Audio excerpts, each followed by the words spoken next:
네, 디모데전서 1장부터 3장까지 말씀입니다. 일단 디모데 1장을 요약을 해보니까 일단 디모데를 에베소에 머물게 한 이유에 대해서 이제 바울 형제님이 쭉 이야기를 하신 게 있고요. 거기에 맞춰가지고 바울 형제님이 구원, 그러니까 긍휼을 받은 이유에 대해서 이야기를 하십니다. 그리고 1장 마지막 절에 믿음과 착한 양심을 가져야 된다, 이런 말씀으로 1장을 마무리를 하거든요. 그래서 이제 첫 번째를 보면 디모데를 에베소에 머물게 한 이유입니다. 그 이유는 다른 교훈을 가르치며 신화와 끝없는 족보에 집착하는 자들로 인해 에베소 교회가 흔들리지 않도록 하도록 디모데가 에베소에 좀 머물러줬으면 좋겠다, 이렇게 편지가 이제 시작이 됩니다. 그래서 디모데서 1장 3절에 보면 내가 마게도냐로 갈 때에 너를 권하여 에베소에 머물라 한 것은 어떤 사람들을 명하여 다른 교훈을 가르치지 말며 신화와 끝없는 족보에 참여치 말게 하려 함이라. 이런 것은 믿음 안에 있는 하나님의 경륜을 이름보다 도리어 결론을 내는 것이다, 이렇게 표현이 되어 있습니다. 근데 여기서 보면 다른 교훈이라는 표현이 있거든요. 이건 아마도 율법을 말하는 것 같아요. 왜냐하면 이 말씀을 하고 쭉 뒤쪽에 이제 율법에 대해서 얘기를 하는데, 특히 디모데전서 1장 9절하고 10절을 보면 법은 옳은 사람을 위하여 세운 것이 아니요 오직 불법한 자와 복종치 아니한 자며 경건치 아니한 자와 죄인이며 거룩하지 아니한 자와 망령된 자며 아비를 치는 자와 어미를 치는 자며 살인하는 자며 음행하는 자며 남색하는 자며 사람을 탈취하는 자며 거짓말하는 자며 거짓 맹세하는 자와 기타 바른 교훈을 거스르는 자를 위함이니, 이렇게 되어 있습니다. 그러니까 이거는 아마도 바울 형제님이 에베소 교회에도 이제 거짓을 전하는 이제 사람들이 들어온 거죠. 그 중에 하나가 또 율법과 관련된 거고, 결국 이런 말씀을 하신 이유가 율법은 죄인을 위한 것이기 때문에 구원받은 자를 위한 것이 아니므로 율법 문제로 인하여 흔들리지 않기를 바람으로 이렇게 이제 시작을 한 것 같습니다. 두 번째는 바울이 구원, 긍휼을 받은 이유를 이야기를 합니다. 그게 무엇이냐면 주를 믿어 영생을 얻은 자들에게 자기 자신이 또 본이 되게 하시기 위해서 이렇게 했다고 이야기를 하죠. 디모데전서 1장 16절을 보면 이런 말씀이 있습니다. 그러나 내가 긍휼을 입은 까닭은 예수 그리스도께서 내게 먼저 1절 오래 참으심을 보이사 후에 주를 믿어 영생 얻는 자들에게 본이 되게 하려 하심이라. 그러니까 바울은 스스로를 회방자, 핍박자, 포행자, 그리고 죄인 중에 괴수라고 말하면서 그러한 자신을 예수께서 구원하시고 직분을 맡기셨다고 고백을 합니다. 그러니까 죄인 중에 괴수인 자신도 구원하셨으니 이것이 본이세요. 모든 사람도 예수를 통해 구원을 받을 수 있음을 또한 이야기하는 거죠. 그래서 디모데전서 1장 14절 15절을 보면 그 은혜가 그리스도 예수 안에 있는 믿음과 사랑과 함께 넘치도록 풍성하였도다. 미쁘다 모든 사람이 받을 만한 이 말이여.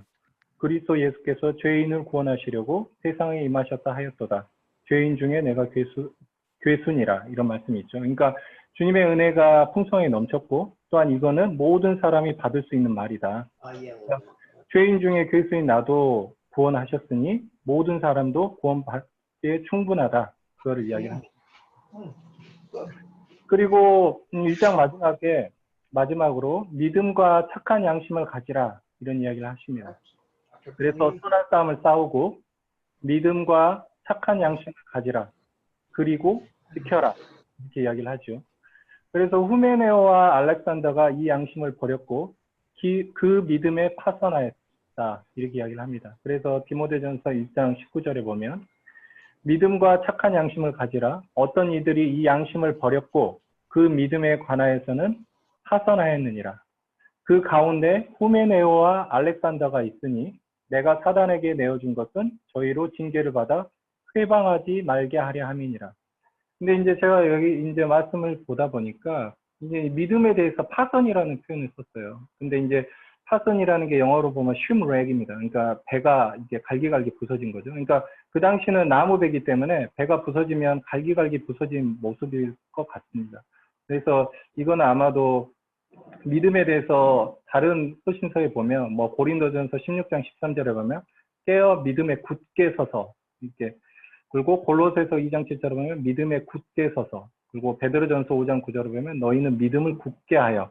그러니까 믿음이 굳게 고정되어 있는 것 형태로 이렇게 표현을 하시더라고요. 그러니까 파손되었던 거는 그렇게 굳게 서 있어야 되는데 그렇지 못하고 갈기갈기 부서져 있는 그런 모습을 생각하고 이런 말씀을 하지 않으셨을까, 그런 생각이 듭니다. 그러면 디모데전서 2장입니다. 2장을 보면 제가 나누기는 기도의 대상에 대해서 일단 첫 번째 말씀하시는 것 같고요.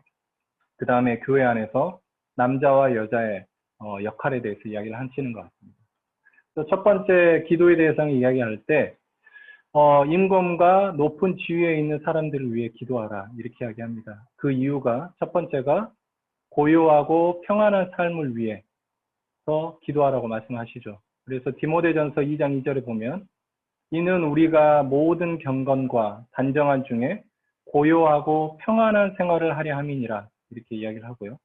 그리고 두 번째로는 하나님은 모든 사람이 또한 구원받기를 원하신다는 거죠.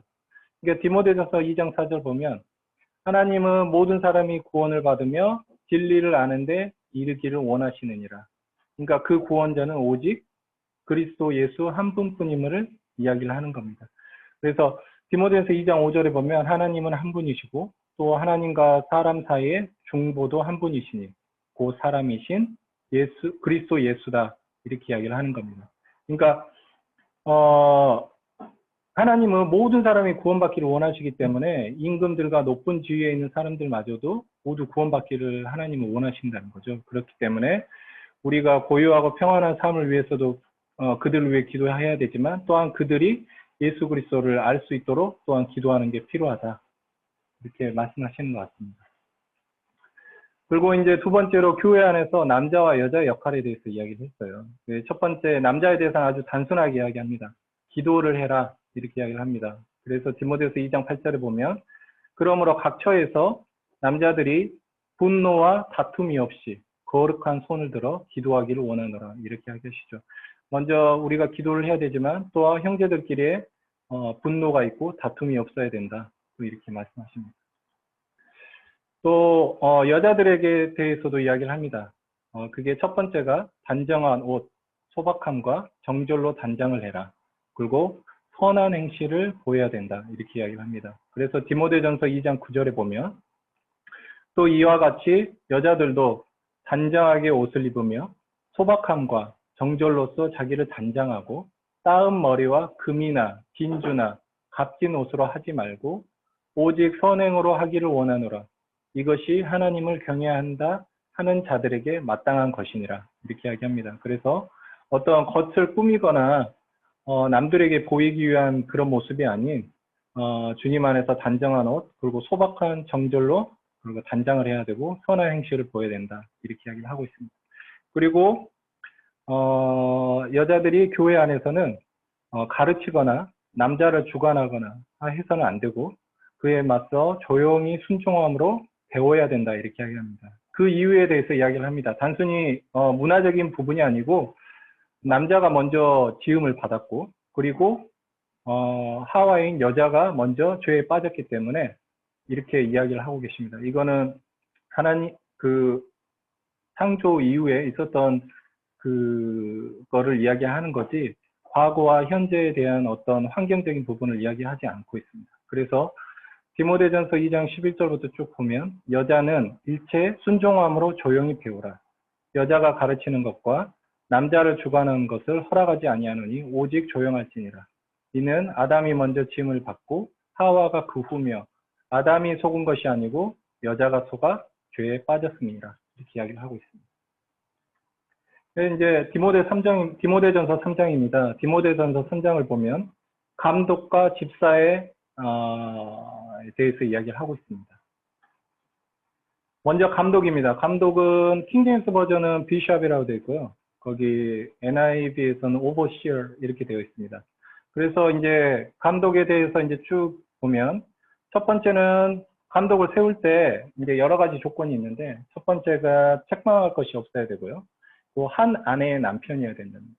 그리고 절제를 해야 되는데 이게 이제 절제가 우리나라 용어 사전에는 정도를 넘지 않는 이렇게 표현되어 있습니다. 그리고 킹제임스 버전에는 vigilant 이렇게 돼 있어 조금도 방심하지 않는. 그리고 NIV에서는 temperat이라 되어 있는데 이게 이제 종교적인 표현으로 넘어갈 때는 절제라는 표현으로 이제 해석이 된다고 합니다.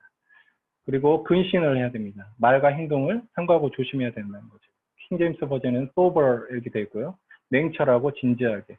그리고 NIV에서는 self-controlled 이렇게 되어 있습니다. 자제력을 가지고 있어야 된다.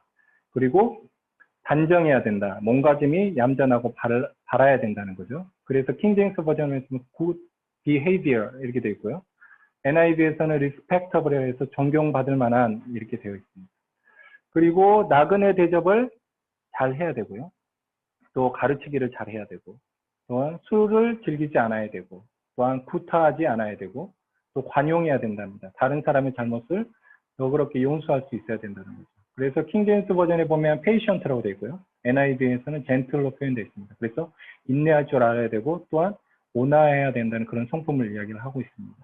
그리고 다투지 않아야 되고, 그리고 돈을 사랑하지 않아야 되고, 또 집을 잘 다스려야 되고, 또한 자녀들이 부모에게 복종해야 되고요. 그리고 특히 새로 입교한 자는 배제하라고 이야기를 하고 있습니다. 특히 교회 내에서뿐만 아니라 교회 밖 외인에게서도 선한 증거를 받을 수 있는 사람을 감독으로 세워야 된다.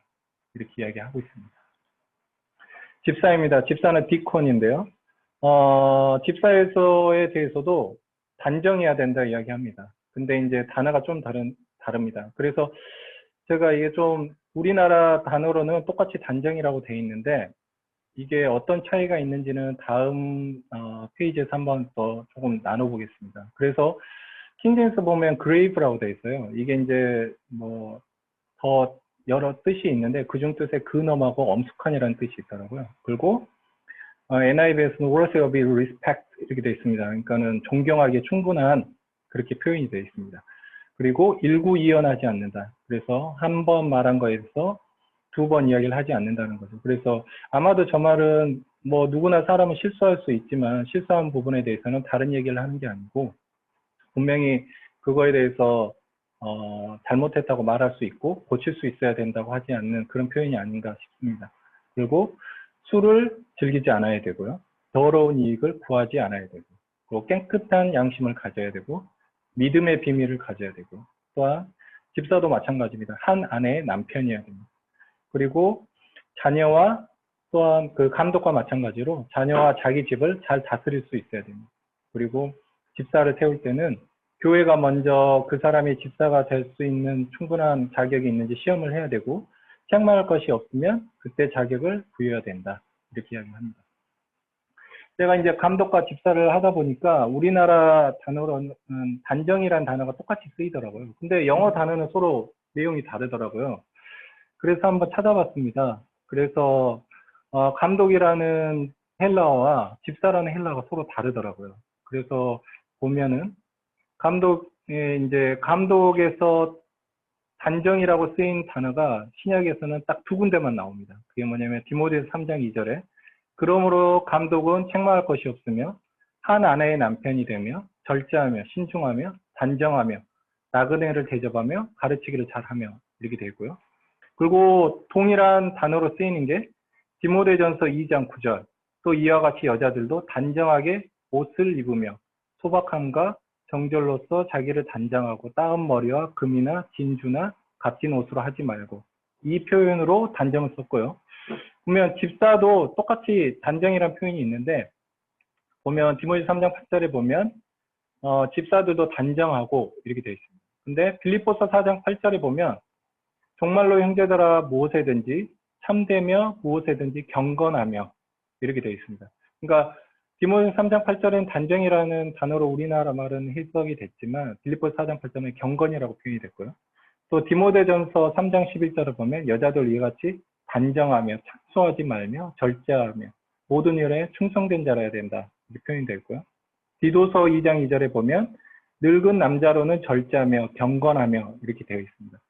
그래서 아마 제가 해석하기로는 감독에서의 단정은 디모데 2장 9절에 여자들의 그 단정, 그러니까 modest apparel 이렇게 한 것처럼 이게 겉으로 우리가 사람들에게 보이는 부분을 현란하게 보이지 않고 아담하게, 단정하게 보여야 된다, 이런 표현인 것 같고요. 집사에서 표현하는 단정은 이런 경건하고 표현이 되는 것 같습니다. 단순히 외적인 모습을 표현하는 게 아니고 내적인 것을 포함한 그리고 경건한 모습까지 표현하는 게 집사에서 표현한 그 단정인 것 같습니다. 네, 이상입니다.